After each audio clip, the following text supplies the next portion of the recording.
स्वागत है आपका अभ्युदय सिविल सर्विस में एमपीपीएससी प्रीलिम्स की सीरीज में। आज का हमारा टॉपिक है ब्राह्मण ग्रंथ। आज हम ब्राह्मण ग्रंथ की थ्योरी और उसके एमसीक्यू को डिस्कस करेंगे। ठीक है, तो स्टार्ट करते हैं हम आज आप अपना टॉपिक और देखते हैं कि ब्राह्मण ग्रंथ में से कौन सी चीजें इंपॉर्टेंट हो सकती हैं जो आपके एग्जाम में आ सकती हैं प्रीलिम्स के लेवल पर देखें तो। ठीक है, तो ब्राह्मण ग्रंथ होते क्या है इस चीज को पहले समझ लें। तो जैसा आप जानते हैं वेदों को जो है चार भागों में बांटा गया है। वेदों को चार भागों में बांटा गया और वो चार भाग कौन से हैं? तो वेदों का जो पहला भाग है वो कहलाता है संहिता। संहिता इसमें क्या होता है, इसमें जो है वेदों में जो मंत्र लिखे गए हैं वो संहिता के अंदर समाहित होते हैं। वेदों का जो दूसरा भाग है उसको हम ब्राह्मण ग्रंथ कहते हैं। ब्राह्मण ग्रंथ कहा जाता है जिसको हमें अभी पढ़ना है। दूसरा भाग इसमें क्या होता है, इसमें आप देखेंगे जो मंत्र लिखे हुए हैं संहिता के अंदर उन मंत्रों की व्याख्या होती है और यज्ञ और कर्मकांड के बारे में इस ब्राह्मण ग्रंथ में बताया जाता है। ठीक है, इसके बाद जब देखेंगे आप संहिता के बाद ब्राह्मण ग्रंथ आता है। ब्राह्मण ग्रंथ के बाद आता है आरण्यक जो वेदों का तीसरा भाग होता है। आरण्यक, आरण्यक में जो है जो ब्राह्मण ग्रंथ में व्याख्याएं मिलती है वेदों की, जो यज्ञों की विधियां मिलती है उनके दार्शनिक महत्व या दार्शनिक विवेचना जो है हमें आरण्यक में देखने को मिलती है। उसका दार्शनिक रूप से जो है व्याख्या आरण्यक करता हुआ हमें दिखाई देता है। इसके बाद वेदों के अंतिम भाग के रूप में हम देखते हैं उपनिषद। जो उपनिषद मतलब होता है गुरु के पास बैठ के ज्ञान प्राप्त करना। तो वेदों की बातों से जो सार निकला है, अगर उसमें किसी शिष्य को कोई समस्या दुविधा है तो वो उपनिषद के माध्यम से वो पूरी कर सकता है। उपनिषद जो है वेदों का पूरा सार होते हैं, इसलिए इनको ज्ञान कांड भी कहा जाता है। तो उपनिषद को क्या कहा जाता है? ज्ञान कांड, और ये वेदों के अंतिम भाग होते हैं। ठीक है, तो इस तरीके से चार भागों में वेदों को बांटा है। हमें क्या पढ़ना है? हमें पढ़ना है ब्राह्मण ग्रंथ। ठीक है, ब्राह्मण ग्रंथ आपके सिलेबस में डायरेक्ट लिखा हुआ है। देखिए ये ब्राह्मण ग्रंथ पहले भी इंपॉर्टेंट थे, इनसे क्वेश्चंस आते थे, लेकिन अभी आपके सिलेबस में डायरेक्ट लिखा हुआ है ब्राह्मण ग्रंथ। ठीक है, तो मैंने आपसे कहा था कि आपके सिलेबस में अगर कोई टॉपिक डायरेक्ट लिखा है तो वो मोस्ट इंपॉर्टेंट हो जाता है, इसलिए ये बहुत एक इंपॉर्टेंट टॉपिक है। देखिए हम पढ़ते हैं ब्राह्मण ग्रंथ को, इसमें क्या इंपॉर्टेंट है आपके लिए।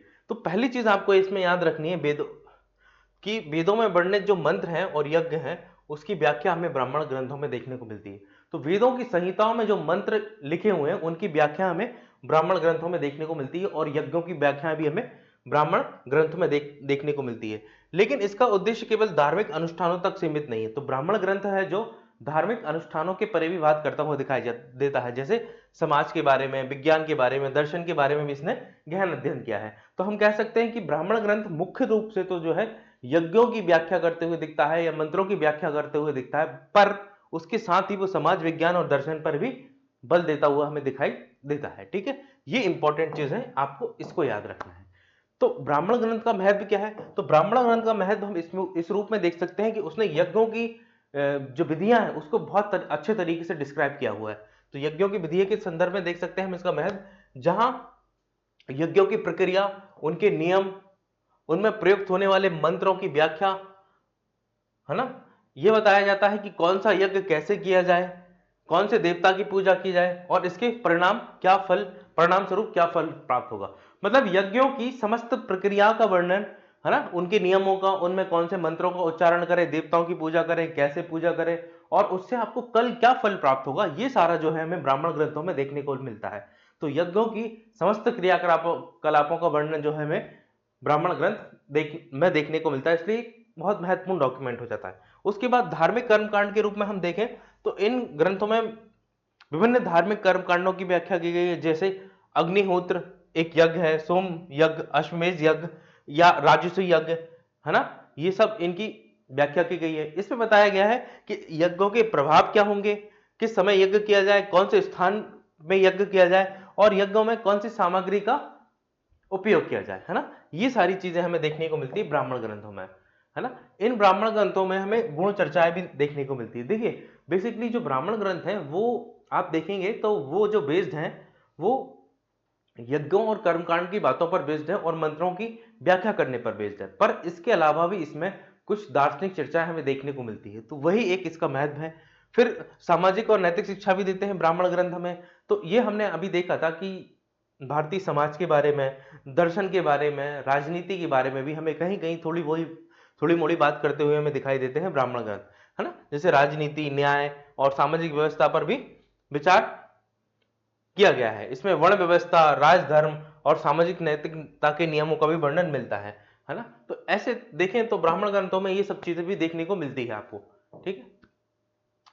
देखिए ब्राह्मण ग्रंथों में कई कथाएं देखने को मिलती हैं, है ना, कई कथाएं देखने को मिलती हैं, जहां जैसे पौराणिक कथाएं देखने को मिलती है, जहां इनमें देवताओं, ऋषियों, राजाओं के जीवन की कहानियां दी गई हैं, जिनका उद्देश्य यज्ञों के महत्व को स्थापित करना है और उनको धार्मिक शिक्षा देना है। तो देखिए ब्राह्मण ग्रंथों में कई पुराणों के बारे में आपको जिक्र मिलेगा, और उन पुराणों में किसका जिक्र होगा? कुछ राजाओं का, कुछ ऋषियों का, कुछ देवताओं का जिक्र होगा। उसमें बताया जाएगा कि ये जो राजा हैं ये भी यज्ञ करते थे और इनको यज्ञ से ये यश प्राप्त हुआ।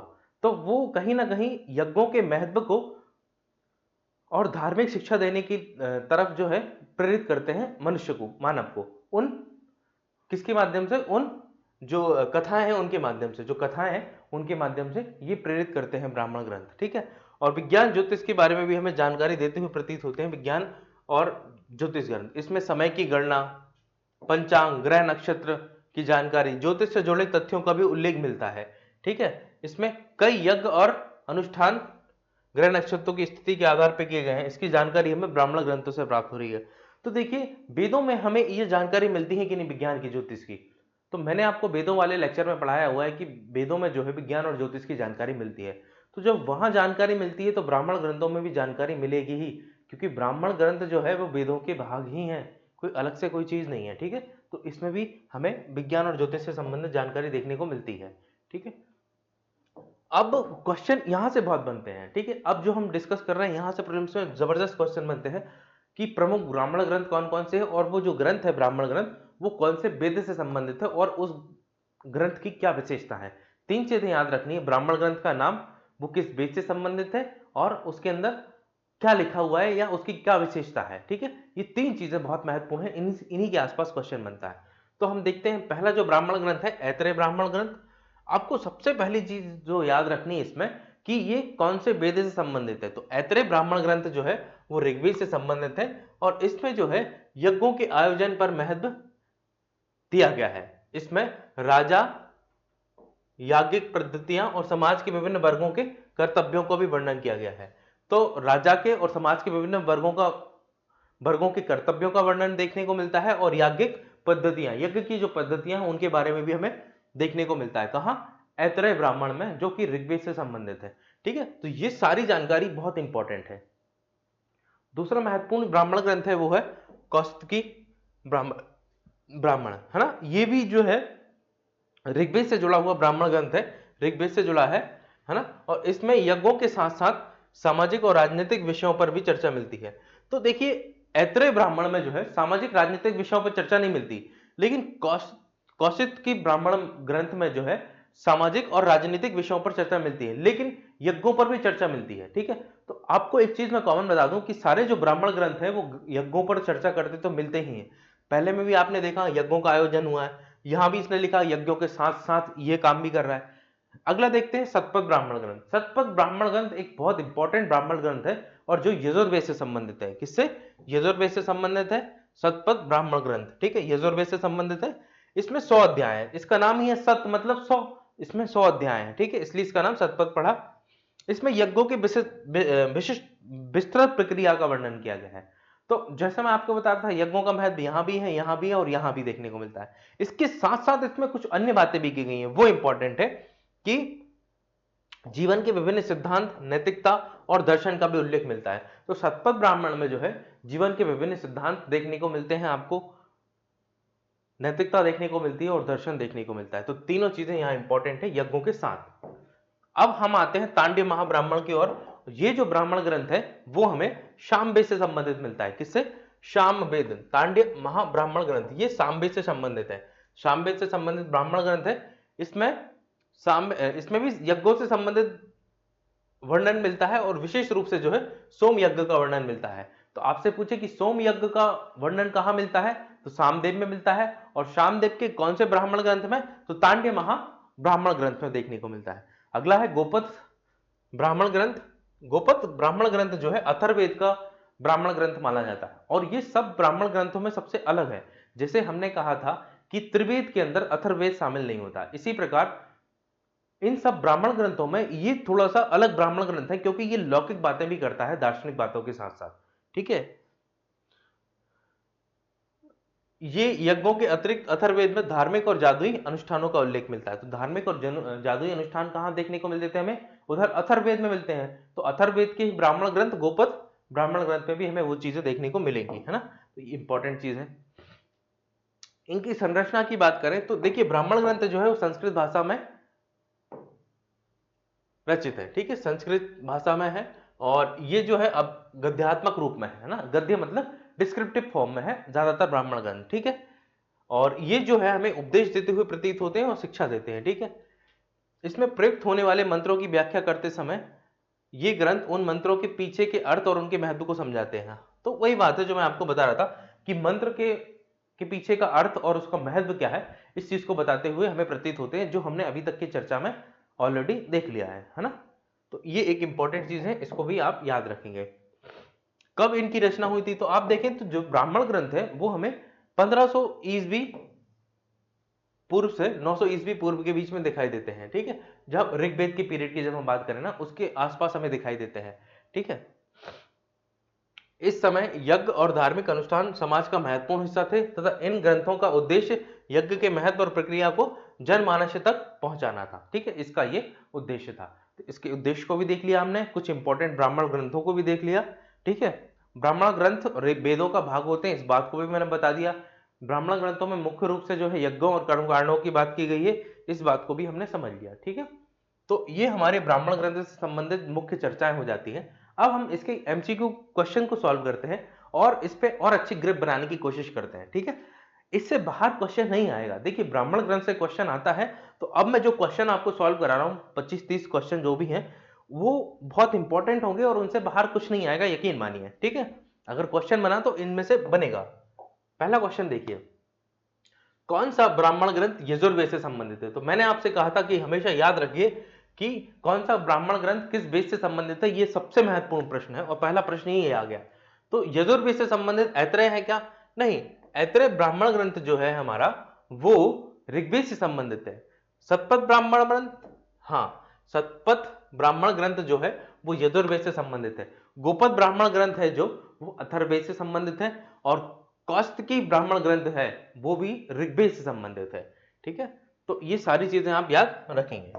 अगला क्वेश्चन देखिए कि ऐत्रेय ब्राह्मण ऋग्वेद से संबंधित है। ऋग्वेद में मुख्यतः मंत्रों और यज्ञों की विधियां वर्णित है। ठीक है, तो ऋग्वेद में मंत्रों और यज्ञों की विधियां वर्णित है, ये तो बिल्कुल ठीक है ना। ये कहीं भी ये बात लागू होती है। ठीक है, किसी भी ब्राह्मण ग्रंथ में ये चीजें लिखी हुई हैं, और ऐत्रेय ब्राह्मण ग्रंथ ऋग्वेद से संबंधित है, तो दोनों ही बात ठीक है।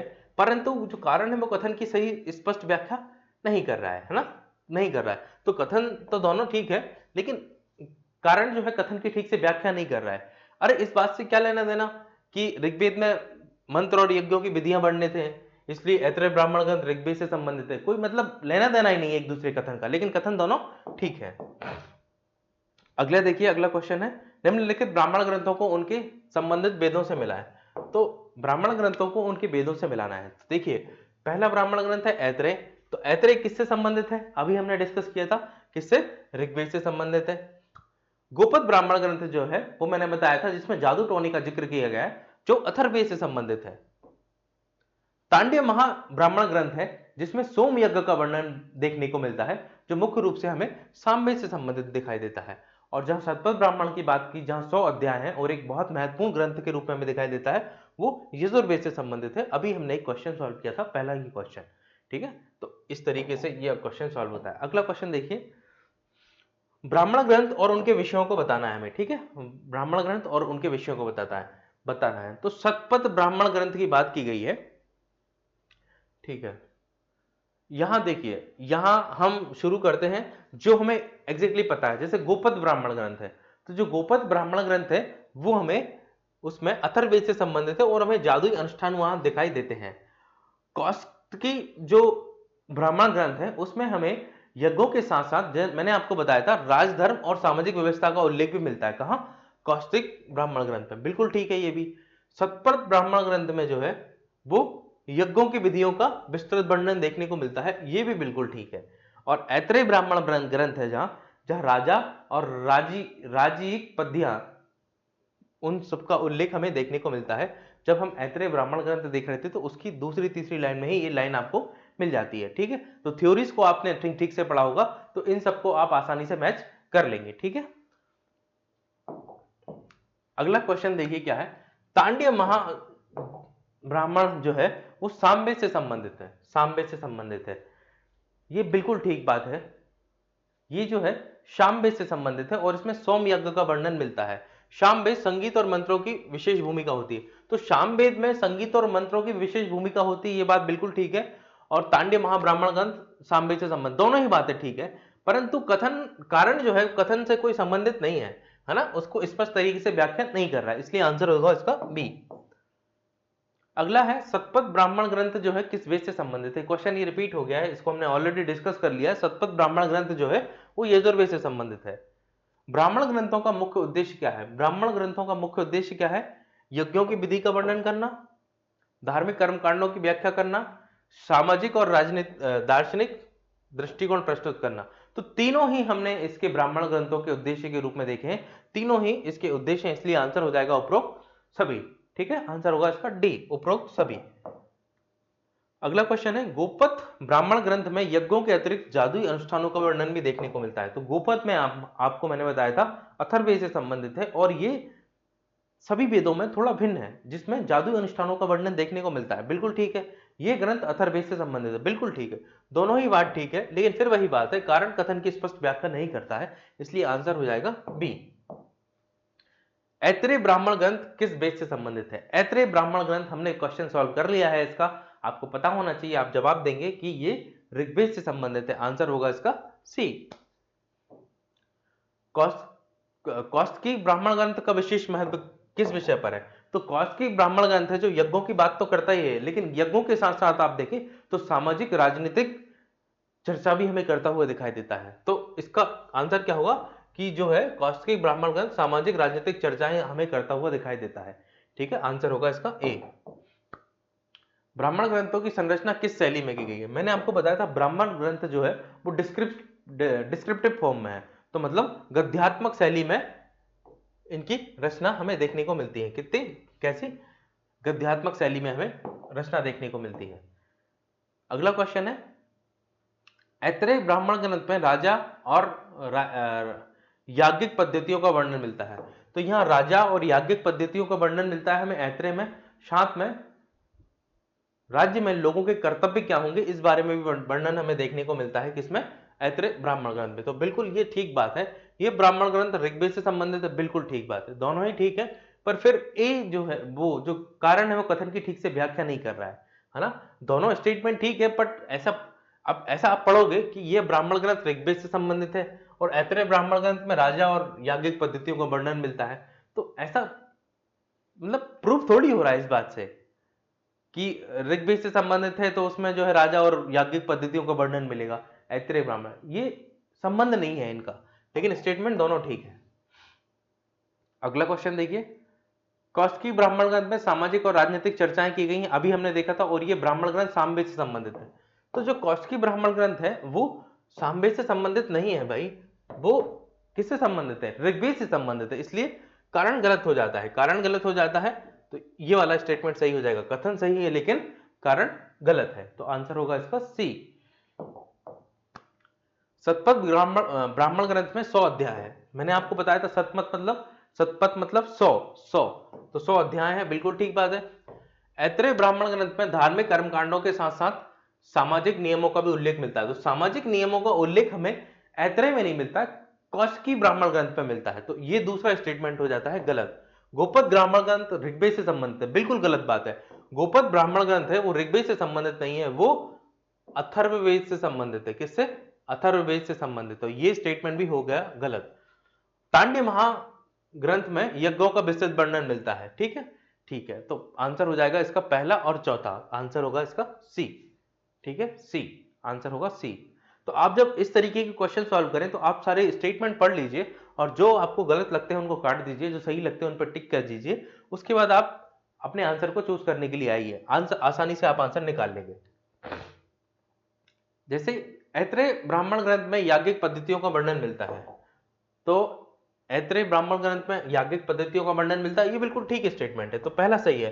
तो पहला सही है। ऐसे भी आप इसको सॉल्व करने का एक और तरीका है, अगर पहला सही है तो पहला किस किस में आ रहा है, ए में और सी में, तो ये दोनों तो आंसर नहीं हो सकते। अब हमें देखना है तीसरा और चौथा। दूसरा ऑलरेडी गलत है ना, दूसरा ऑलरेडी गलत है, क्योंकि ये क्या कह रहा है, कौस्तिक ब्राह्मण ग्रंथ में केवल सामाजिक विषयों पर चर्चा की गई। नहीं भाई, यज्ञों पर भी चर्चा हमें देखने को मिलती है, केवल सामाजिक विषयों पर नहीं मिलते, इसलिए ये गलत हो गया। और वैसे भी ये गलत है, तो आप इसको नहीं भी पढ़ते तो काम हो जाता, क्योंकि ऑप्शन है ही नहीं। गोपद ब्राह्मण ग्रंथ का संबंध सामवेद से है। गोपद ब्राह्मण ग्रंथ जो है अथर्ववेद से संबंधित है, कितनी बार हमने डिस्कस किया, तो ये भी गलत हो गया।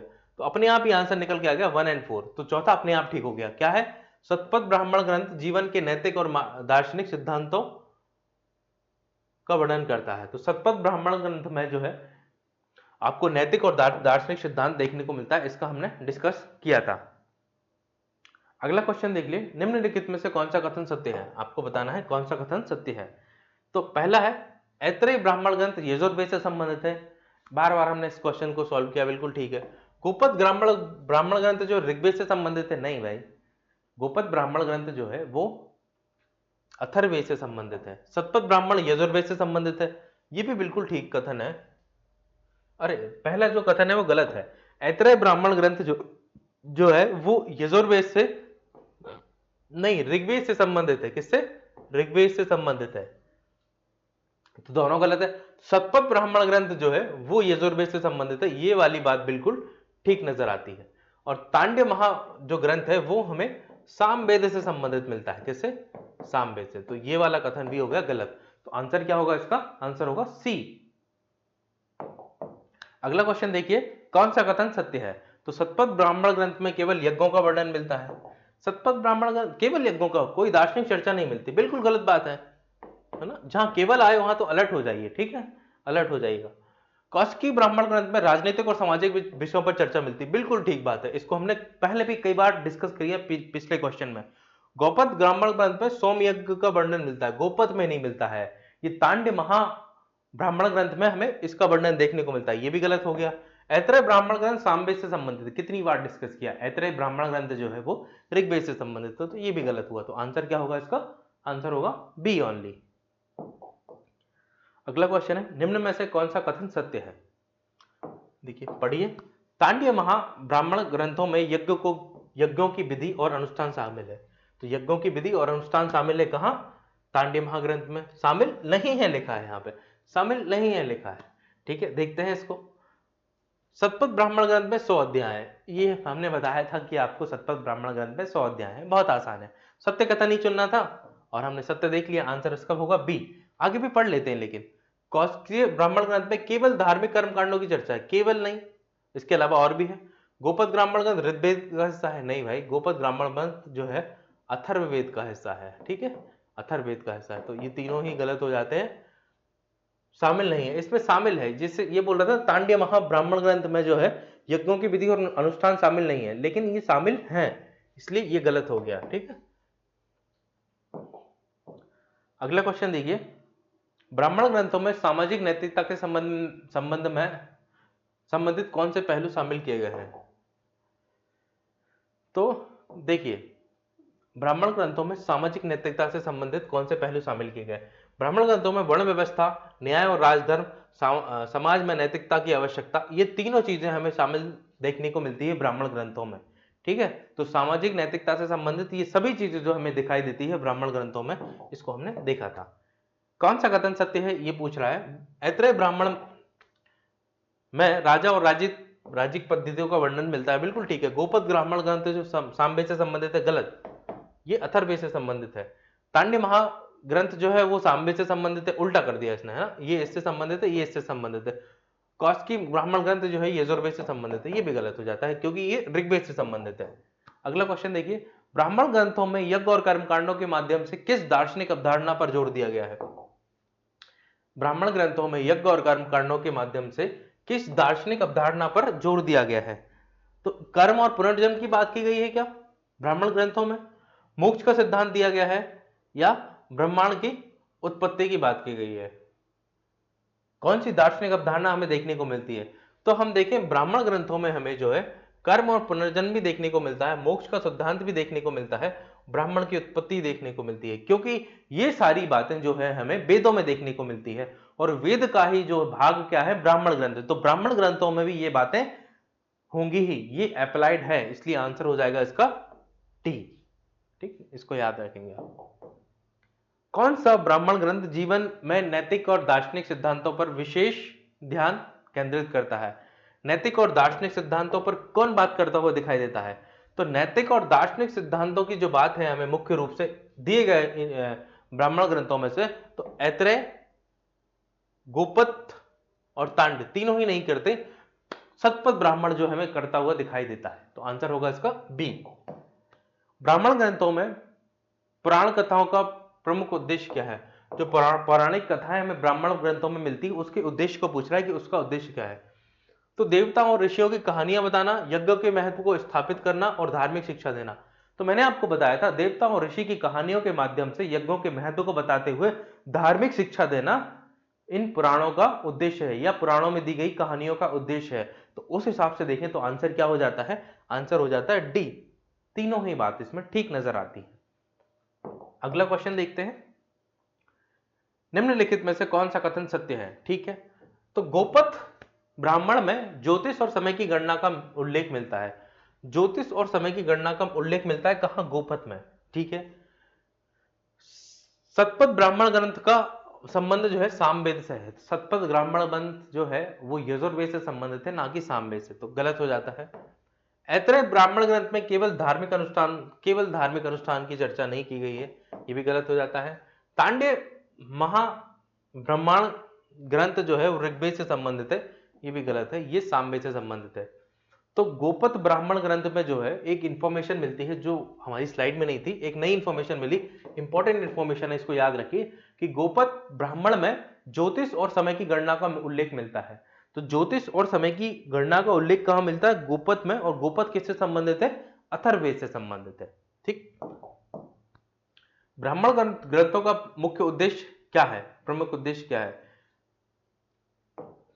तो धार्मिक अनुष्ठानों की व्याख्या करना, सामाजिक दार्शनिक सिद्धांतों का प्रतिपादन करना, यज्ञों और विधियों की कर्मकांड प्रक्रिया को बताना। तो ये तीनों ही हमें ब्राह्मण ग्रंथों के उद्देश्य दिखाई देते हैं। यज्ञ और कर्मकांड की व्याख्या भी करता है, सामाजिक दार्शनिक जो सिद्धांतों का प्रतिपादन भी करता है और धार्मिक अनुष्ठानों की व्याख्या भी करता है। तो तीनों ही बात ठीक है, इसलिए आंसर हो जाएगा इसका डी। ब्राह्मण ग्रंथों का अध्ययन किन विषयों पर केंद्रित होता है? तो ब्राह्मण ग्रंथों का जो अध्ययन है उसको हम देखें तो राजनीति और समाज पर भी केंद्रित है, यज्ञों की विधि और मंत्रों पर भी है, धर्म और सामाजिक नैतिकता पर भी केंद्रित है। तो इसका भी आंसर हो जाता है आंसर डी, सभी ठीक है। ठीक, देखिए आप ये क्वेश्चन देख रहे हो, इसमें कई सारे ऑप्शन रिपीट होते हुए आपको दिखाई दे रहा है, बट इससे ज्यादा क्वेश्चन बन ही नहीं सकते। मतलब जितने मैक्सिमम क्वेश्चन हो सकते थे उसको हमने पुट करने की कोशिश की है। रिपीट हो रहे हैं क्वेश्चन, चाहे तो इनको 20 क्वेश्चन या 15 क्वेश्चन में भी मैं खत्म कर सकता था, लेकिन आपकी प्रैक्टिस के लिए आप बार बार उन क्वेश्चन की प्रैक्टिस कर पाए, घुमा फिरा के ना उन्हीं क्वेश्चन को दिया है। लेकिन इंफॉर्मेशन बार बार वही यूज हो रही है, उसी इंफॉर्मेशन से क्वेश्चन बने हैं सारे। निम्नलिखित में से कौन सा यज्ञ ब्राह्मण ग्रंथों के में विस्तार से वर्णित नहीं है? तो कौन सा यज्ञ जो है उसको जो है ब्राह्मण ग्रंथों में विस्तार से वर्णित नहीं किया गया है? तो देखिए यहां अश्वमेध यज्ञ भी है, सोम यज्ञ भी है और राजस्वी यज्ञ भी है। जो पितृ यज्ञ है उसका जो वर्णन है हमें ब्राह्मण ग्रंथों में विस्तार से देखने को नहीं मिलता है। ठीक है, पितृ यज्ञ नहीं देखने को मिलता है। तांडव महाब्राह्मण ग्रंथ में किस यज्ञ का विस्तृत वर्णन किया गया है? तो तांडव महा जो ग्रंथ है वो हमें सामवेद से संबंधित मिलता है और सामवेद में जो है सोम यज्ञ का वर्णन किया गया है, इसलिए हम कहेंगे कि आंसर होगा इसका बी। तांडव महाब्राह्मण ग्रंथ में जो है हमें सोम यज्ञ का वर्णन देखने को मिलता है। सतपथ ब्राह्मण में यज्ञों की कौन सी प्रक्रिया पर विशेष जोर दिया गया है? तो सतपथ ब्राह्मण में यज्ञों की कौन सी क्रिया पर विशेष जोर दिया गया है? तो यज्ञ की योजना और नियम, यज्ञ के दार्शनिक और आध्यात्मिक पहलू, यज्ञ के परिणाम और फल। तो आप देखें तो जो सतपथ ब्राह्मण ग्रंथ है वो यज्ञों की योजना और नियम भी बताता है, उसके धार्मिक दार्शनिक और आध्यात्मिक पहलुओं को भी बताता है और यज्ञों से होने वाले परिणाम और उससे मिलने वाले फल उनको भी बताता हुआ प्रतीत होता है। तो इसका आंसर होगा डी। तीनों ही बात हमें ठीक से लिखी हुई दिखाई देती है। ब्राह्मण ग्रंथों में निम्नलिखित में से किस कर्मकांड का उल्लेख मिलता है? ब्राह्मण ग्रंथों में किस कर्मकांड का उल्लेख मिलता है? तो आप देखें, ब्राह्मण ग्रंथों में जो है हमें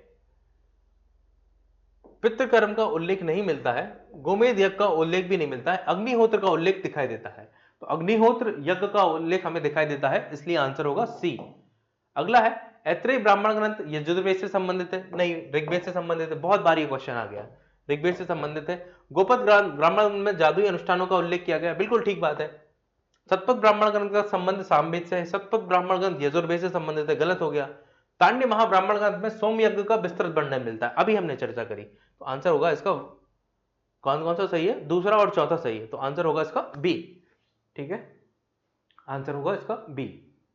आप देख रहे हैं इंफॉर्मेशन वही है, क्वेश्चन बस बदल रहे हैं, है ना, नेचर बदल रहे हैं, क्वेश्चन को पूछने का तरीका बदल रहा है, इंफॉर्मेशन वही है।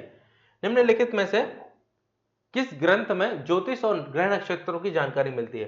तो ज्योतिष और ग्रह नक्षत्रों की जानकारी मैंने आपको बताया था, एक लौकिक दर्शन है अथर्ववेद, और अथर्ववेद का एक ब्राह्मण ग्रंथ है जिसको हम कहते हैं गोपद ब्राह्मण ग्रंथ। उसमें जो है हमें ग्रह ज्योतिष और ग्रह नक्षत्रों की जानकारी देखने को मिलती है। आंसर होगा इसका ए। ब्राह्मण ग्रंथों में ऋषियों और देवताओं की पुराण कथाएं किस उद्देश्य से दी गई है? इसको हमने सॉल्व कर लिया है ना, रिपीट हो गया ये क्वेश्चन। तो ब्राह्मण ऋषि और देवताओं की जो पौराणिक कथा है वो धार्मिक अनुष्ठान का महत्व बताने के लिए, यज्ञों के आध्यात्मिक और सामाजिक प्रभाव को समझाने के लिए, यज्ञ कथा के माध्यम से नैतिक शिक्षा देने के लिए, सभी के लिए जो है ब्राह्मण ग्रंथों में जो है पौराणिक कथाएं दी गई हैं। तो आंसर होगा इसका डी। फिर वही कह रहा हूं मैं आपको, क्वेश्चन का जो नॉलेज है, जो मैंने नॉलेज आपसे डिस्कस किया वही है, उसी के बेस पे आप देखिए क्वेश्चन घुमा फिरा के पूछे जा रहे हैं, लेकिन उसी नॉलेज से सारे क्वेश्चन सॉल्व हो रहे हैं। अगला क्वेश्चन देखिए, ब्राह्मण ग्रंथों में ज्योतिष ज्ञान का उपयोग किस उद्देश्य से किया गया है? तो ज्योतिष ज्ञान का उपयोग जो है ब्राह्मण ग्रंथों में वो ग्रह नक्षत्रों की गणना करने के लिए, यज्ञों के शुभ मुहूर्त के लिए, समय की गणना करने के लिए, पंचांग के निर्धारण के लिए, सभी के लिए किया गया है। आंसर होगा इसका सभी के लिए, है ना, तो सभी के लिए हमें देखने को मिलता है। अगला क्वेश्चन है, कौशिक ब्राह्मण ग्रंथ जो है वो ऋग्वेद से जुड़ा है? नहीं, बिल्कुल ठीक है, कौशिक ब्राह्मण ग्रंथ ऋग्वेद से जुड़ा है, बिल्कुल ठीक बात है। तांड्य महाब्राह्मण ग्रंथ मुख्यतः राजनीतिक चर्चा है, तांड्य महाब्राह्मण ग्रंथ में राजनीतिक चर्चा है। शतपथ ब्राह्मण ग्रंथ जो है यजुर्वेद का ब्राह्मण ग्रंथ, बिल्कुल ठीक है। तो यहां मुख्यतः राजनीतिक चर्चाएं नहीं है, इसके अलावा भी चर्चाएं मिलती। गोपद ब्राह्मण ग्रंथ की समय की गणना और ज्योतिष का उल्लेख नहीं है। गोपद ब्राह्मण ग्रंथ में ही तो समय की गणना और ज्योतिष का उल्लेख है, ये कह रहा है नहीं है, तो नहीं है मतलब गलत कह रहा है ये। ठीक है, इसमें मिलता है, तो आंसर हो जाएगा इसका 1 और 3, आंसर होगा इसका ए।